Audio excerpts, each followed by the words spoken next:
At pula kayo sa signal eh. Oo. Oh, sige. Okay na yan, okay na yan.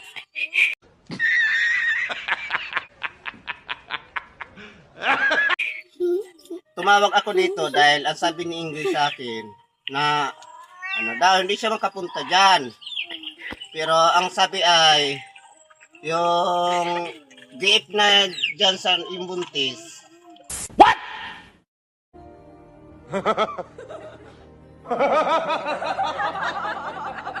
So, ngayong liwanag dahil dadalawa ang isip ko eh kung ano. Hindi ko kasi dyan ito ang puso. Pero wari ko naman isa. Wala problema yun. Dahil iniipig ko naman siya na wala pagmamahal.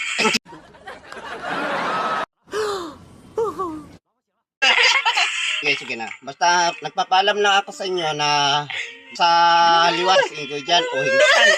Iyota na. O, sige. Wow! Wow! Wow! Tawag. Nako.